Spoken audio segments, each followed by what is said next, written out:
Hello అండి, నేను doctor Deepika Boppana. So ఈ అల్ట్రాసౌండ్ వీడియో చూస్తున్నారు కదా. ఈ అల్ట్రాసౌండ్ వీడియోలో ఒక అంటే ప్రెగ్నెంట్ పేషెంట్ది అయితే ఏంటి ఇంపార్టెంట్ అంటే ఇక్కడ ఆ పేషెంట్కి యూనికార్నియేట్ యూట్రస్ అనమాట.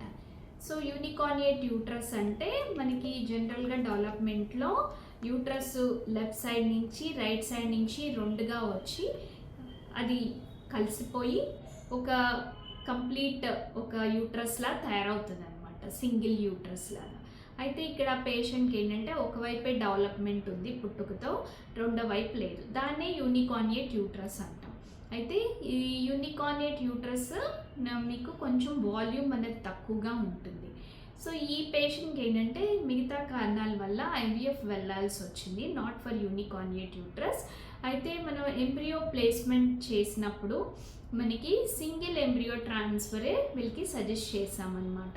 ఎందుకు అంటే యూనికార్నియేట్ యూట్రస్లో వాల్యూమ్ తక్కువ ఉంటుంది కాబట్టి మనకి వాళ్ళకి జనరల్గానే ప్రీటర్మ్ డెలివరీస్ అంటే ముందే నొప్పులు రావటం ఇలాంటివి కొంచెం ఎక్కువగా ఉంటాయి కాబట్టి సింగిల్ ఎంబ్రియో ట్రాన్స్ఫర్ చేసాము.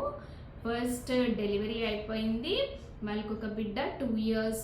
ఇది సెకండ్ ట్రాన్స్ఫరు, మళ్ళీ ట్రాన్స్ఫర్ సింగిల్ ఎంబ్రియోనే చేసాం, చక్కగా ఇంప్లాంట్ అయిందనమాట. సో యూనికార్నియేట్ యూట్రస్ ఉంటే మనకి ప్రాబ్లమ్స్ ఉంటాయి లేదా ప్రెగ్నెన్సీ రాదు అని అనుకోవద్దు. Always there is a chance, మీకు చక్కగా ఇంప్లాంటేషన్ ఛాన్సెస్ బాగుంటాయి అన్నమాట. Thank you. Hope this video helps you.